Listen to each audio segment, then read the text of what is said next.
All right. I'm your host, Tyler Narducci, and welcome back to another episode of the Profit Playbook podcast, where we talk about all things agency growth.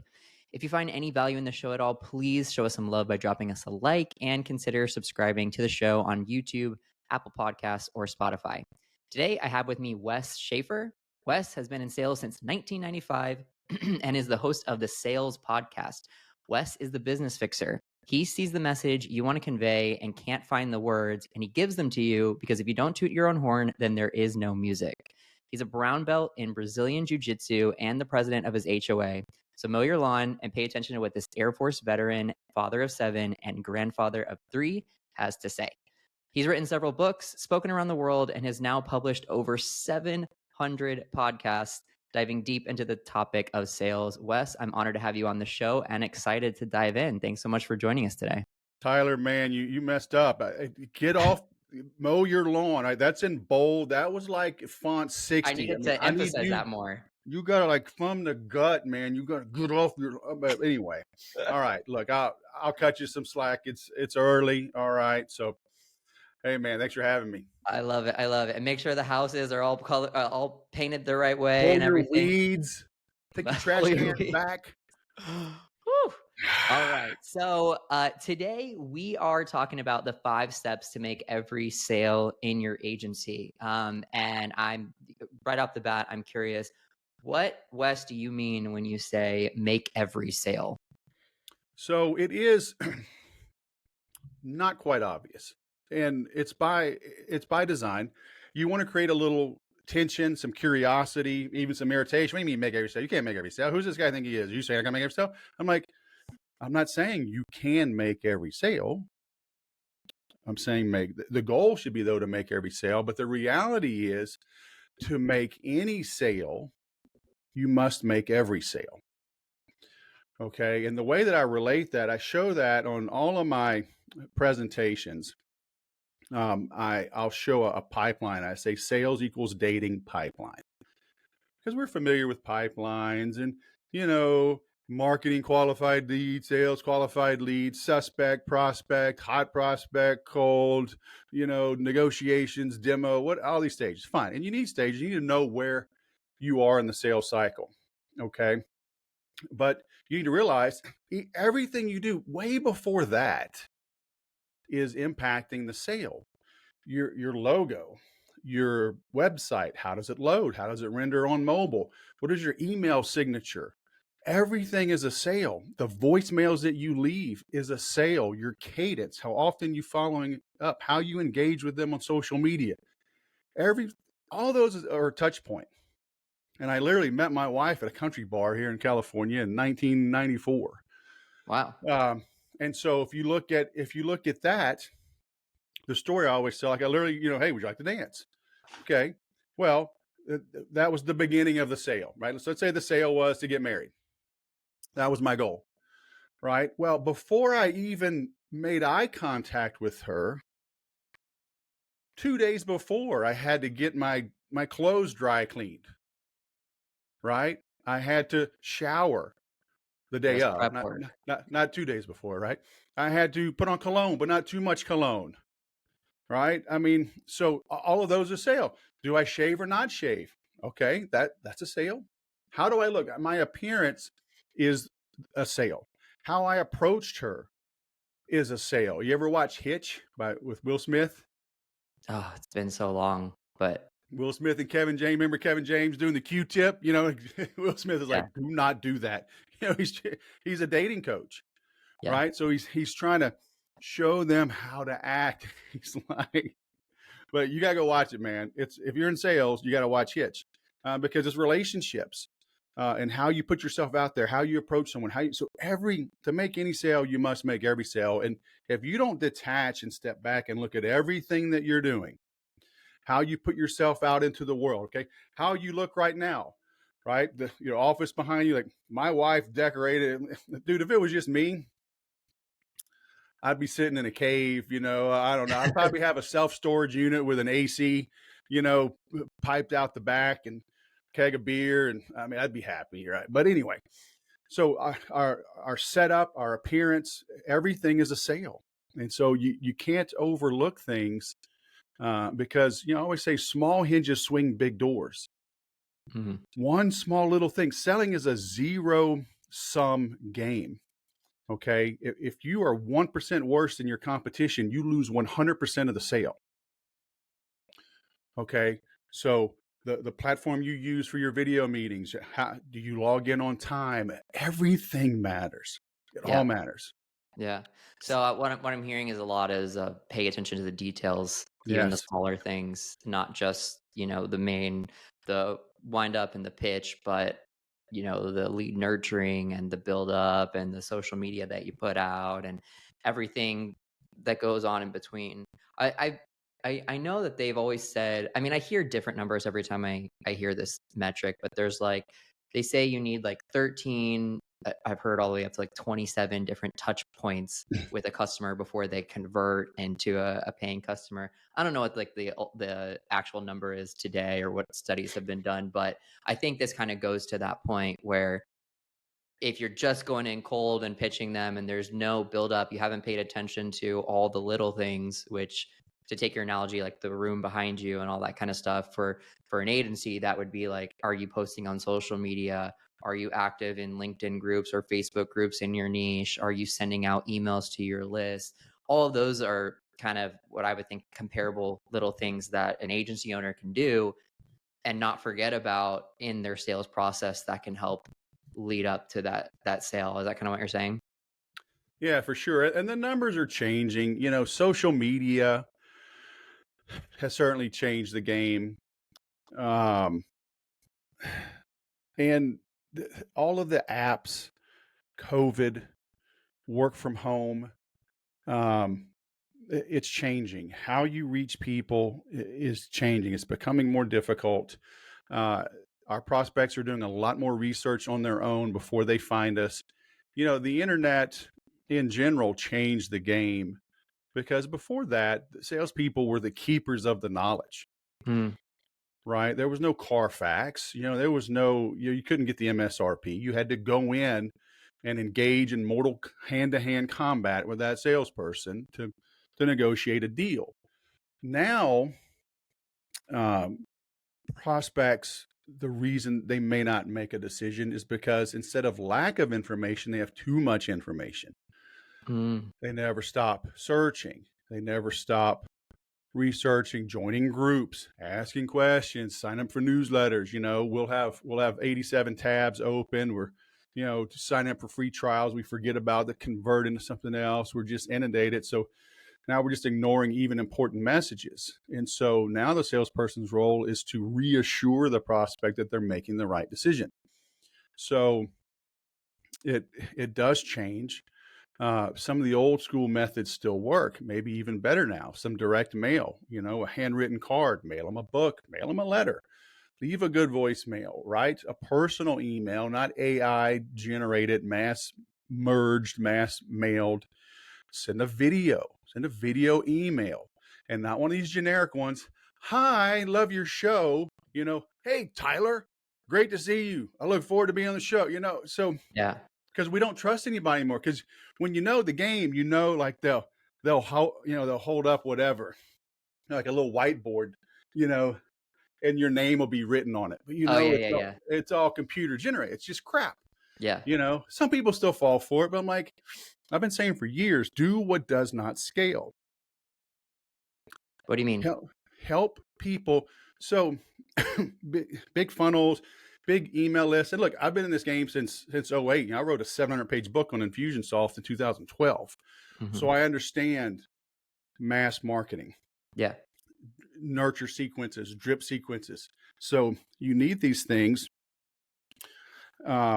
to maybe cast a wide net, but at some point you need to do a personal touch with your Yeah. prospect. So that's what I mean. Do what doesn't scale. Like you can't write 1 million handwritten letters. Right. Yeah. Okay. But maybe you can use the software. You generate 1 million leads. Have 100,000 that open, the first 7 emails. But then over time, and sorry, I'm getting over cold. Um, and, over time, You identify, the top 1,000 maybe in a year Yeah. that um, that show the metrics, the lead scoring, and are worth the effort. So call that 100 a month. So call that 25 a week. So what's that? 5 a day. Send a personal video to them. Yeah. So it's I love player coaches. Okay, I love, and granted, you work on your business, not in your business. Yes, but keep your finger on the pulse at least a little bit. Stay engaged with your best prospects or your your best customers, Yeah. and show them a little love. They'll never forget how you made them feel. Yeah, absolutely. And I think one little distinction on this too is like if you're an agency that's doing your own sales, then you're responsible for both. You got to do the mass market and you got to do the personalization. So if you're taking your own sales calls, you're a one man band and you're still getting going there, those are both on your shoulders, and you need the mass market to find the leads in the first place, but then the personalization is what's going to bring it over the line for a lot of those individuals that want to feel special. If you're an agency that has an actual sales rep or sales team that you're running, you can kind of focus a lot of your efforts as the owner founder on that mass market, and then let your sales team and those people that are the front lines for you do those personalization tactics and everything. Like I have a sales team and they use personalization all the time.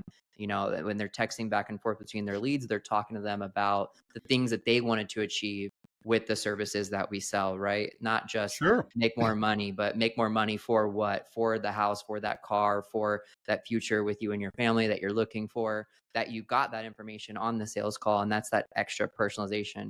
If you're the owner founder and you're taking your sales calls, you're going to be doing that as well. But something definitely not to neglect, and what definitely can drive a lot of sales forward. So I totally agree with you on that one. So moving forward with the ABCs of sailing, Wes, what are the ABCs of sailing? Sailing. ABCs of sailing probably be putting up a sail and going through the ocean. The Hey, ABCs of selling, have though, is have a probably what we boat. should Well, be better than talking about. that, the ABCs of sailing, or have a friend with a boat. Yeah, right. Yeah. Don't buy your own boat. So ABCs of selling, Wes. Sorry about acquire a friend with a boat. Bring Coronas. That's it. There you go. that. We only need an A and B on that one. So, all right. So I have a couple things. I have, what I call the new ABCs of selling. Then I have what I call the ABCDE sales and marketing system. And Hmm. so we can talk about both if we have time. But you've probably heard, ABC. Always be closing. Yeah, you heard that from Oh Glengarry yeah. Glen Ross. Oh yeah. Okay, I'm gonna give you more movies to watch. You're not convincing me that you've watched that movie. You have not Yeah. you have not internalized that coffee is for closers. Yeah. No. I'm gonna have to re up on the movie. All right, you young buck. So Alec Baldwin was in it. Jack Lemmon. All these legends, and it was from the early '90s. A guy named David Mamet uh, wrote it as a play. David Mamet is as old as my father, so late 70s. And he saw this growing up, working in a real estate, like a rental agency or something. So he was literally watching old sales dogs that learned sales in the 40s and 50s, like doing this in the 50s and 60s. Just old school, chain smoking, 3 martini lunch, old guys, always be closing. Yeah, Yeah. ABC's A, always B, B, C, closing, always be closing, always be closing. And it's this boiler room mentality that has infiltrated sales ever since. But it's literally like a 60-year-old concept. And so if you talk to sales guys, if you mention your call for closers, they'll go, oh, yeah. But it's terrible. It's a terrible approach. And so, I say the new ABCs are damn near endless, but it's like always be concise is one of the big ones. You mentioned your sales team, they're feeding back the information that they hear on the call. That's good because it means they're not talking too much. They're leaving time for the prospect to share their pain, their goals. Always be curious. So again, they're listening. Be concise with your answers. ask another question and then listen. So be concise, be curious, be courteous. There's a lot of bravado online, a lot of these sales trainers, you know, take off your shirt, and crap like this. Like, what? What? I'll tell you off camera. Yeah. Uh, big.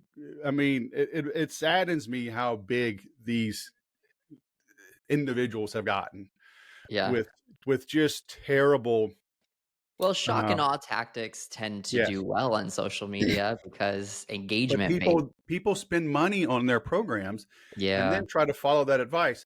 Because look, if I'm on stage and it's my conference and I bring you up, and I'm like, Tyler, sell me this pen.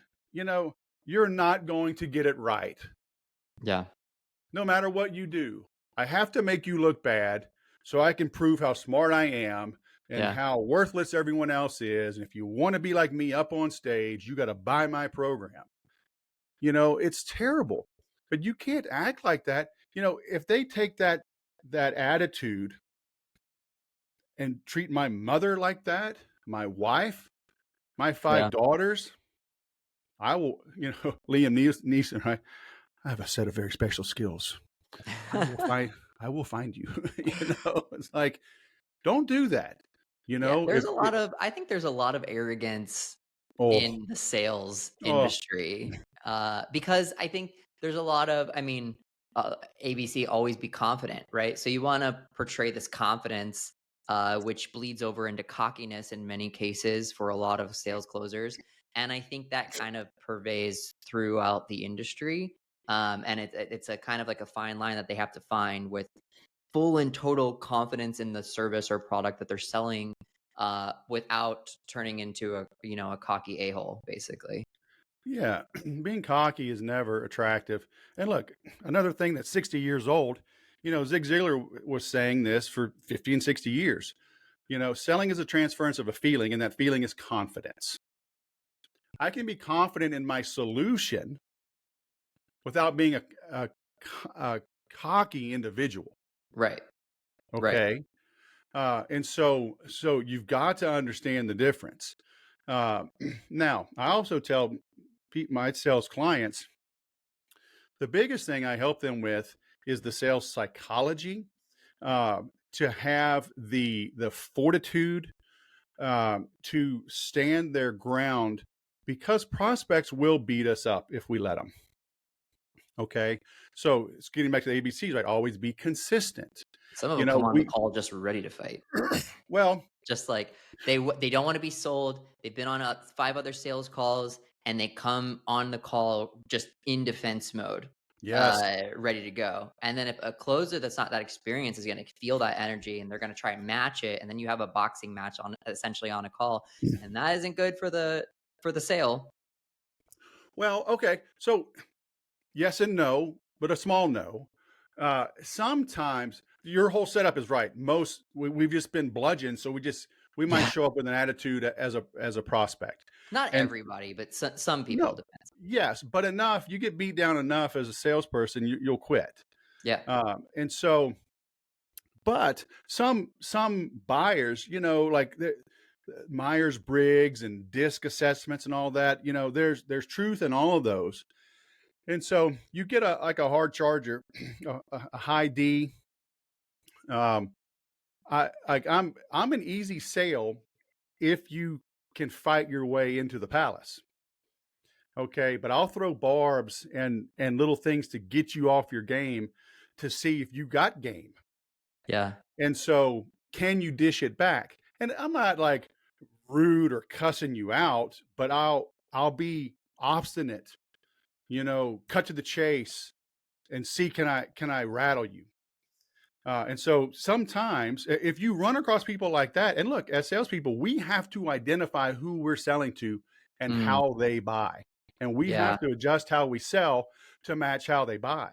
You may have this great scheme drawn up for, your football opponent. You're going to run, and one of your guys gets hurt, or maybe they bring in some new stud athlete you didn't know about, and they just shut down the run game. Well, you going to yeah, keep running? yeah. or you're going to start doing some play action. You got to start airing out the ball. You got to change. Okay. Yeah. So sometimes you got to dish it back. So you got to understand that. But yes, overall, um, prospects will beat up salespeople. They'll play hard to get. They won't answer questions fully. They want free consulting. They want extended demos and Yeah, trials. definitely. And you got to realize it does no one any favors to allow that to continue happening. Buyers don't want to keep shopping. Mm-hmm. When they find an answer, they'll buy it. They'll scratch that itch. So if they're still hemming and hawing, you're leaving something on the table. Something is not convincing them, pushing them over the edge that you're the right decision. And it's on you to keep digging to find out what is that thing that's keeping them on the edge versus, putting them over. Yeah. And I really like that you said that you really have to figure out quickly what type of buyer they are or who you're selling to, because I hear the word thrown around a lot, sophisticated buyers versus unsophisticated buyers, and that whole thing. I'd be curious to hear your thoughts on it. But the context that I usually hear it is like sophisticated buyer could be someone that has the money, has the funds, wants to buy, but has, reservations or questions in their mind that they're looking for the salesperson to answer for them. Once they get those answers, they feel good and moving forward. But they're not the type of buyer that a high pressure sales tactic is going to work on. The buy now, this deal is expiring, and push hard. They're turned off by the more sleazy sales tactics. Then there's on the other end of the spectrum, someone that I guess would be a less sophisticated buyer, that hasn't been through 100 sales calls and heard how this process works and heard value stacking and everything before, and they may be a buyer that is can come on board with a more higher pressure sales tactic, whereas it turns off the other one. So kind of identifying, what type of person and how are they going to respond to this?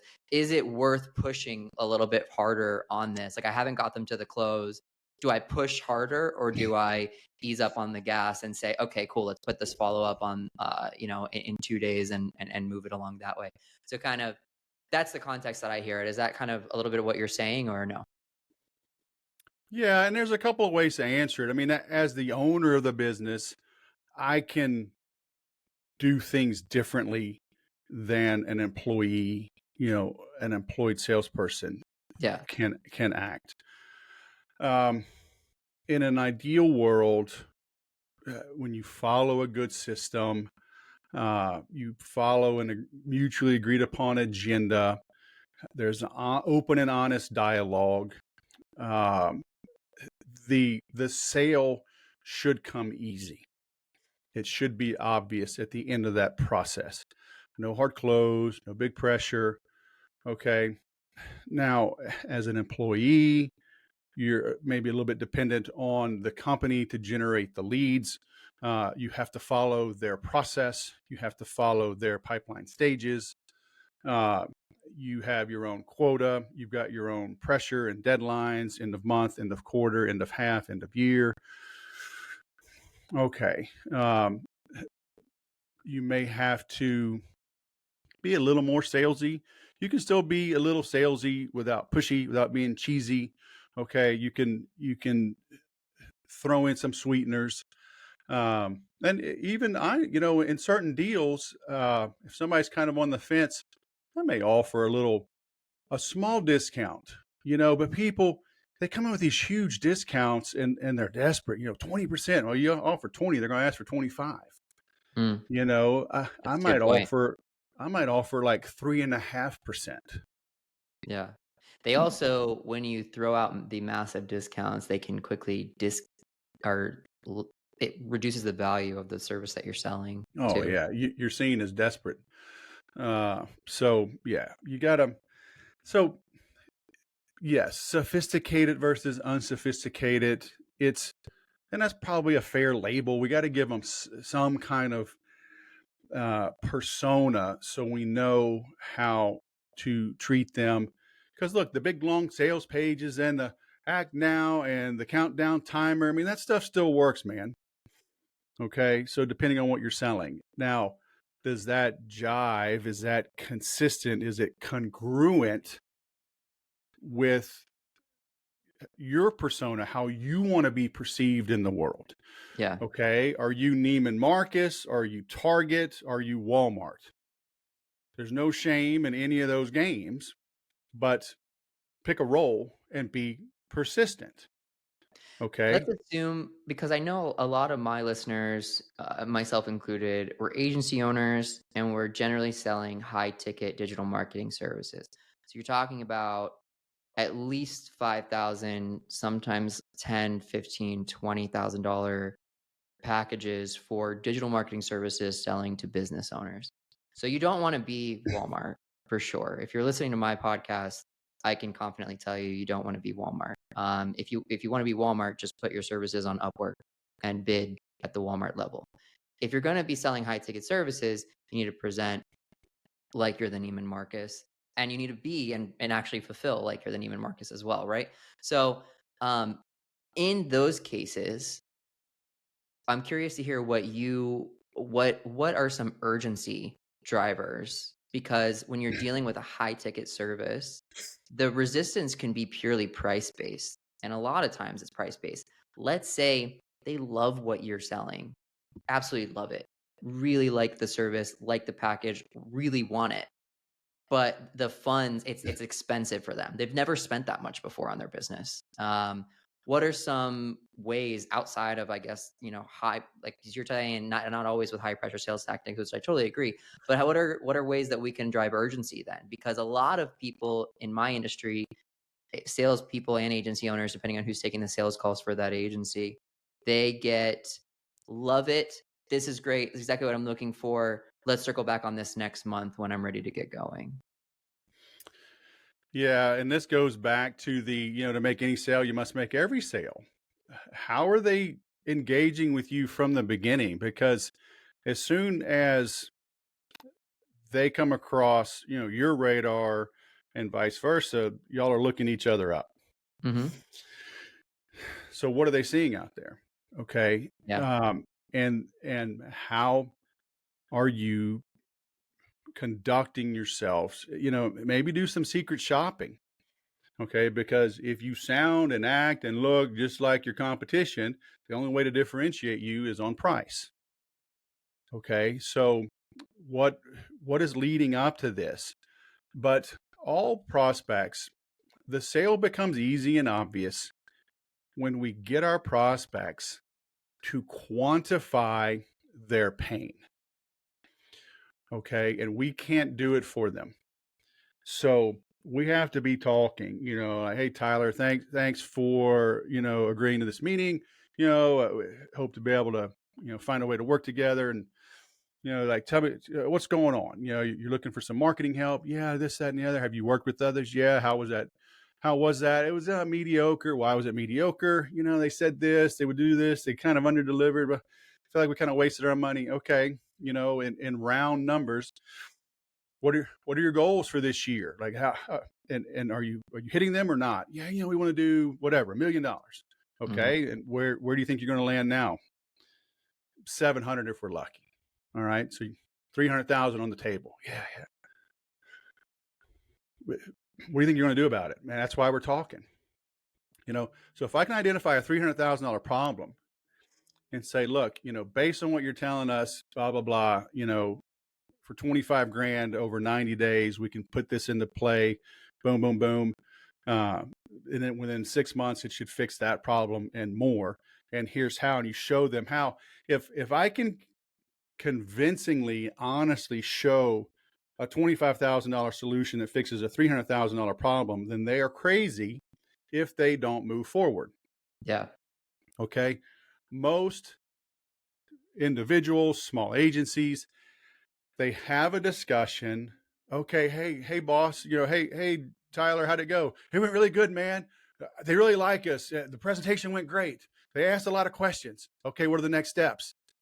I told them I'd get back to them. I told them, I'd work on a proposal. Yeah. And guys will spend a week or 2 weeks working on a proposal. Yeah. With nobody agreeing to anything. And then the proposal goes over You don't know if it should be 20,000, 50,000. Maybe they'll spend $100,000 and you quote 20, you know, and then they ghost. Hey, just Yeah. following up, man. Hey, it's the end of the month. Hey, have a happy Halloween. I'll get back in touch with you. Right? You have to get them to admit to what's going on. Like, hey, Tyler. Yeah, I'm not really comfortable discussing those kind of numbers. I'm just, we're looking at some agencies. We've it's been kind of hit or miss. So, why should we pick you? Say, I don't think you should pick us. Don't pick anybody that just says, hey, pick me, and they don't know anything about you. Yeah. They're just selling you. You're a means to an end. You're a paycheck. Let me ask you something. Is this how you picked your last agency that gave you mediocre results? Well, okay, it was. Why do you want to follow that same process? Yeah. So you've got to have these hard conversations. This is uncomfortable. Why are you talking to me like this? I mean, they don't get people that are really in pain. They don't get upset with some tough love. Yeah. Or pressing questions. Yeah, it's like, I got to know. Because look, I've always said this is like healthcare, and I just had 2 stints in the hospital and got 2 more coming up. Pain in the butt. Okay. They give you this little gown. It doesn't quite hide everything in the back. Hell, it doesn't quite hide everything in the front. But the staff is not uncomfortable with you being uncomfortable. Yeah. They're like, we need access to you. Yeah. So suck it up, Buttercup. Drop it all. Put this on. Yeah. Okay. We have to be comfortable, not only being in the presence of uncomfortable people, but making them uncomfortable, right? The doc's got to push. Hey, does it hurt? Yeah, it hurts right there. Okay. I got to know. On a scale of 1 to 10, it looks like a 10. Was that? Yes, that was a 10. Okay. I need to know. They don't even apologize. They don't have to apologize. It's their job. They've got to find the pain. Yeah. Okay. So be comfortable making your prospects uncomfortable with your questions. Of course, it's not like cheesy stuff. I mean, but it's how's this affecting your business? What are you going to do if you don't fix those numbers? We may have to lay people off. I may have to pull my kids out of private school or whatever. Okay. Yeah. Essentially, you've allowed them to create their own urgency by asking the right questions, letting them Yes. expose their pain, talking about, that $300,000 gap, right? Well, that $300,000 gap, and let's say we're already more than halfway through the year. That $300,000 gap is going to get every month that goes by, every week that goes by, It's getting is worse. going to get worse, and it's going to become less and less likely that you're going to fill that $300,000 gap without action, essentially. So Yeah. asking the right questions, getting them to uncover the actual pain points that they have, and then just presenting your solution as the logical next answer can create the And urgency. here's the dirty little secret. I'll just keep this between you and me, okay? Don't tell anybody else this. Promise. This is like magic, and I'm gonna whisper this. How we prove our competency by our diagnostic process. Okay, by the questions that we ask, how we dig deeper, how we sit with it, how we don't overreact. We ponder on it and probe deeper. So, I can tell you, look, I got a degree over here and I got a degree over here. And look, I do jujitsu over here. You should buy from me because I got all these accolades. Like, I don't care, bro. What can you do for me? What can you do for me? And so, like, being in the hospital, this urologist comes in and my wife, he's just straight and to the point. And I'm like, I'm down with it, brother. My wife, he wasn't here 30 seconds. I'm like, there ain't nothing they can tell us for 2 more weeks. I don't need to talk to this guy. Well, it's literally the bedside manner. She's fighting this guy because of his bedside manner. Okay. He should learn a little better bedside manner. Maybe he's got me as a patient, but maybe he won't get a referral from her. Okay. Yeah. Because of that. So how you conduct yourself, that diagnostic process builds trust in the mind of the prospect, because they are looking for a solution. They don't want to shop. They don't want to go on constant meetings. They don't want to review constant proposals. But because no one instills confidence in them, the devil that you know is better than the devil that you don't know. So they sit with what they have. They sit in their own pain and just hope they can muddle through. Yeah. They're all really good points. I have three questions I'm gonna kind of lump into one, because we're already running low on time and there's some other questions I want to get to. But can you kind of give us a quick number one job of the business owner, number one job of the sales manager, and number one job of the salesperson?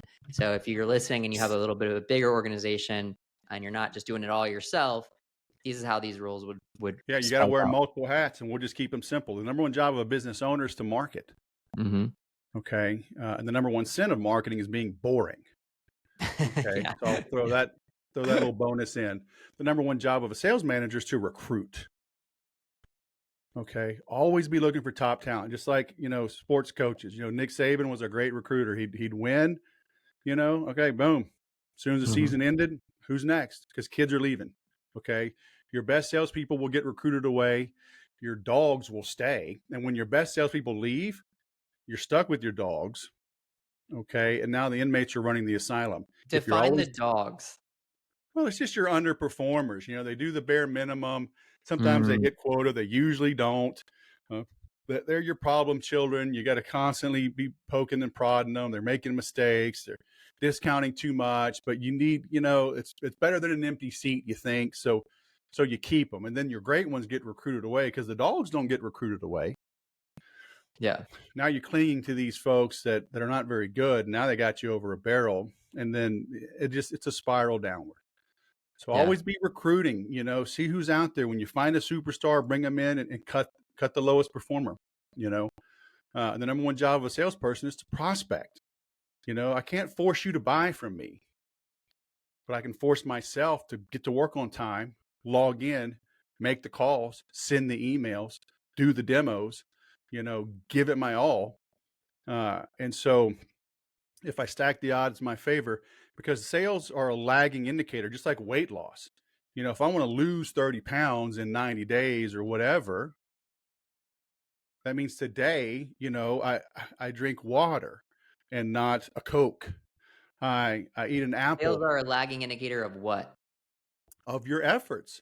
Okay. So, because at the end of 90 days, when I step on that scale, did I have an apple this morning or a donut for breakfast? Okay. Did I have, a grilled chicken breast for lunch or fried chicken for lunch? Yeah. Every meal, every day for 90 days. So when I get on the scale, it's just a lagging indicator that I do the work every day, every meal, that I exercise, that I walk, that I run, that I lift weights every day. Same thing with sales. By the end of the 90 days, that I make 10, 20, 50 calls a day, that I send 10, 20, 50 emails a day, that I do 5 presentations a day, that I send 10 quotes a week or a month. So whatever the numbers are, if I'm doing the work, if I'm doing the proper things, then at the end of that 30 days, at the end of that 90 days, the end of the year, I should hit my goal. Yeah. So maybe a good ABC is always be consistent. Yep. Consistent in your efforts, in your outreach, in your follow-up. Yep. I mean, I know at least with my own sales team that follow-up is insanely important. When you're selling high ticket, there are a number of people that will close on that first call because they've been looking at us for a while. They've seen my stuff out there. They've been seeing, what we post on social media and in our group and on the email list and stuff. So they come to that call ready to buy, and it takes a really bad salesperson to drop that ball, and they can close that call on call number 1. But it's not really a true call number 1, because that person has already had so much exposure to the brand building up to that call. So while it is our call number 1, they've been in our orbit for years in many cases, right? Sure. And then there's other ones that are their call number 2, 3, sometimes 4, 5, 6, 7, uh, before they actually are ready to buy, and they are in most cases the actual true call ones. They just saw our ad for the first time, brand new, exposed to us, and then they have to go do all that research that you were talking about and compare us and have a few other sales calls with our competitors who are a whole lot worse. And we know how bad they are in comparison. And we let our clients know that, if you're shopping this other guy, this is what you're going to see. This is his price tag, and this is how much less he gives you. And we encourage you to go have that call and find that out for yourself. Because as soon as they get confirmation of everything that we told them about the other guy, and then they go hear it, and we don't talk bad about the other guy, but we do highlight where we excel over them and where our price beats them and where we excel over them, right? And then we allow them to have that call over there, and then they come back and then they're ready to buy. So I think it goes back to a little bit what you were talking about earlier about finding out who those true buyers are, how long they've been in your sphere, and what they need to hear from you in order to pull the trigger. A lot of them come, like we do lead generation and sales and white label fulfillment. We do 3 big things. Not everybody comes for all 3. Some of them are just coming for the lead gen, right? Some of them are just coming for the sales. And if you go in and you're hard pitching and you're not shutting up and you're selling all 3 and you're talking about white label fulfillment, but they actually were just there for lead generation, you're dropping the ball, Yep. And it's really important on the sales rep to figure that kind of stuff out. Amen. You got it So going on. yeah, I mean, we've been in the game for a little bit, but I mean, the game changes and it evolves, and like you said, a lot changed with COVID and the internet. I mean, there's so much Yeah, but realize evolution. humans have not changed. That's true. Okay. And that's why, like, I like working on foundational principles, and the tactics, it could change up a little bit, but, well, sometimes they'll change a lot, but I don't like making big changes. You know, Stick with what works, dance with who brung you, Yeah, and if you can speak to their deepest fears and concerns and just understand, what makes people do the things they do, then your your work, I mentioned the word congruent, right? Always be congruent. Congruent is similar to consistency, but congruent, consistent is like in your actions and how you put yourself out there. Congruency is, you know, having, a little shrimp cocktail when you arrive at Neiman Marcus. The ad, the video is, beautiful people, nicely dressed, carrying expensive bags, wearing expensive jewelry, and then they show up and the door is open for them and they're handed a shrimp cocktail. That's congruent. If they show up to Neiman Marcus and they're handed a corn dog, yeah, and a Pabst Blue Ribbon and a red Solo cup, they're like, they may like corn dogs, but like, this is not what I was expecting. And a confused mind says no. yeah, yep, Okay, so be congruent, be consistent, speak to the heart of the human, and I think you can accelerate your sales cycles. You can eliminate a lot of objections. I don't like overcoming objections. I'd rather anticipate them and address them mm, and negate them before we ever talk. yeah, So we can just say, do we like each other? I'm going to be a little more expensive than others. I've been in the game. You've seen the testimonials, full names, businesses. You can research these people. They are real. So I'm more expensive. We're going to get after it. yeah, Why are we still talking? yeah. So they can't, oh, that's too expensive. You knew that when you got here. Like, I'm What sorry, is this is Neiman Marcus. We don't have $15 shoes for kids. I'm sorry. Yeah, I love that analogy. What does close first, then present mean? Yeah, close first, then present. No, then Um, present. so it's kind of like what I just talked about. I want to close you on the important things. Time, like, are you ready to take action now, Mm. or are you just doing some preliminary research or maybe something you want to do next year? If it's that, that's fine. Let me direct you to my website.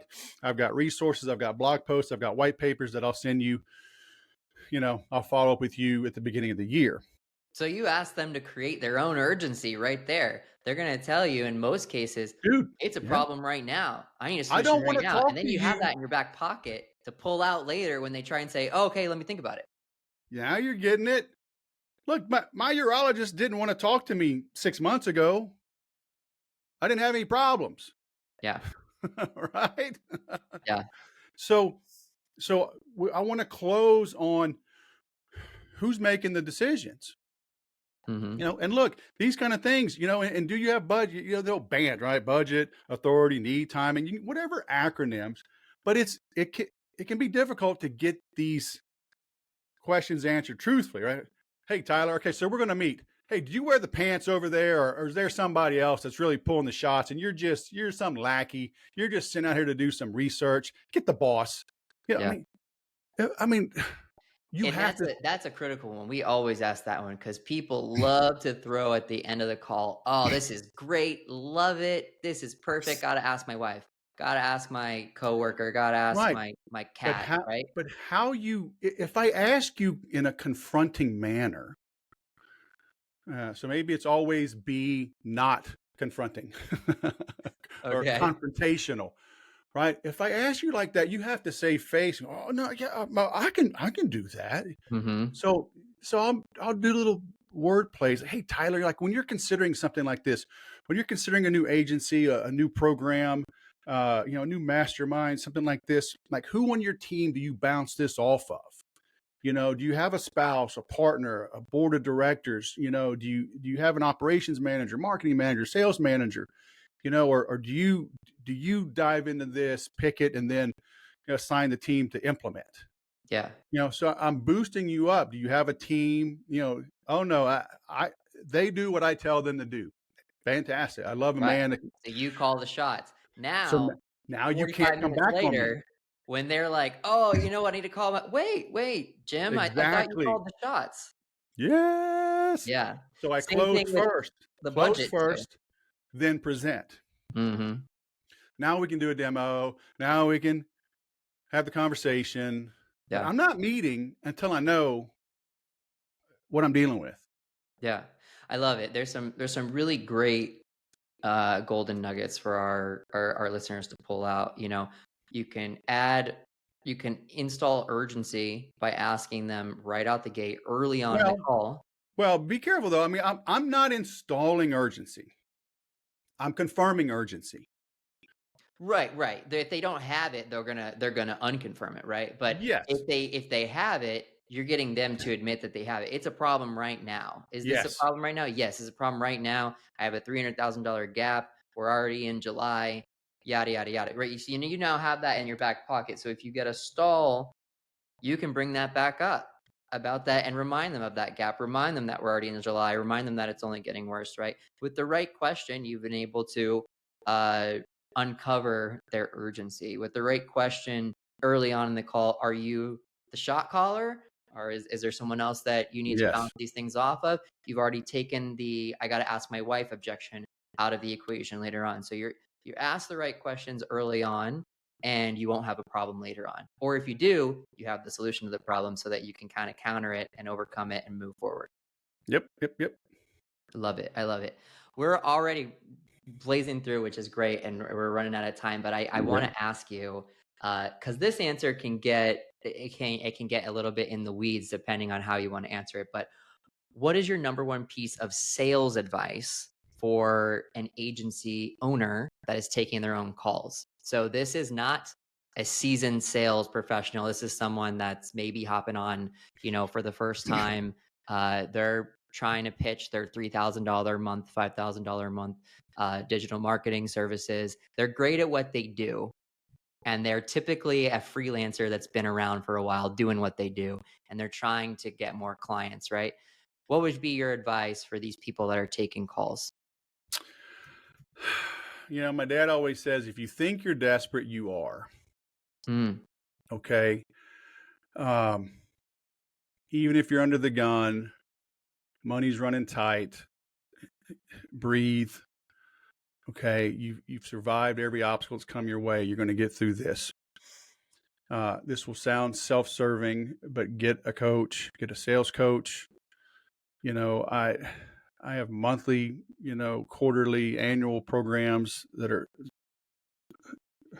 alarmingly affordable because I want to keep it that way. I like working with the smaller folks to help them stay the course. But you've got to go back and listen to this on repeat. If you provide transcription, download the transcript, look at some of the talk tracks that I gave, the role playing. I don't necessarily like the fake it till you make it idea, because the reality is you're not faking anything. If you're good at what you do, if you're good at if you're good at the marketing services, it's almost like you have to fake it to yourself. Yeah. New folks always undercharge. They undervalue. There's a thing called the curse of knowledge. And because it's easy for you, you think it's not worth much. Yeah, that's huge. Okay. Like my surgeon, just because it's easy to him, it's worth a lot. Okay. A 15-minute surgery. Okay. 10 grand, 15 grand, 20 grand. Like, okay. It's a benefit to only be 15 minutes. Well, I can charge you half price, but it'll be a 15-hour surgery. It's like, is that a benefit? No. Yeah. But you know what? Take your time. Yeah. So you need to understand the value that you bring. And it's hard. We all suffer from imposter syndrome.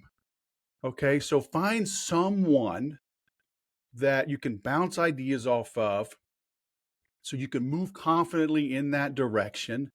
And someone that'll boost you up, help dust yourself off, pick you up when you get knocked down. You're going to get knocked down. You're going to lose that big sale that you wanted. It takes time to learn how to detach. Okay. Take emotion out of the game, get the deal done. And it's just a process, man. People say, oh, join my boot camp, get this, $37,000 worth of value. It's all yours for $997. But wait, there's more. Like, no. I know. I noticed that a lot too. Newer business owners, and I experienced this myself when I was taking my own calls when I was new at this 10 years ago. I would get so nervous before calls. I mean, it was crazy. I saw the application. It was a good application. They had a good budget. They were a perfect fit. I'm like, I have to close this. And then you put just ungodly amounts of pressure on yourself. And then that comes through the phone. People hear that. Oh, they totally, dude, they can smell commission breath over the phone. And it's like deal repellent.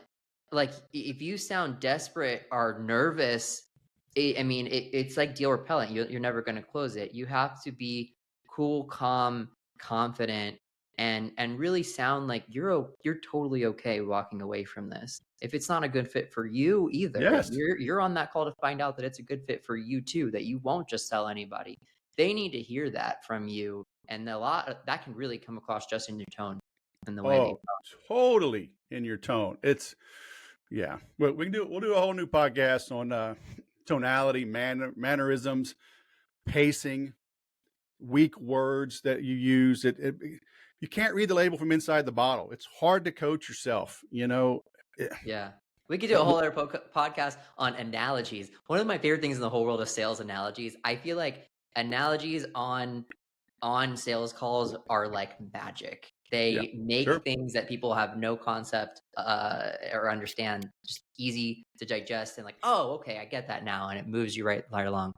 Wes Schaeffer, the podcast host of the Sales Podcast and the Business Fixer. Thank you again for joining us on the show today. It was a really good episode. Hey, man, thanks for having me.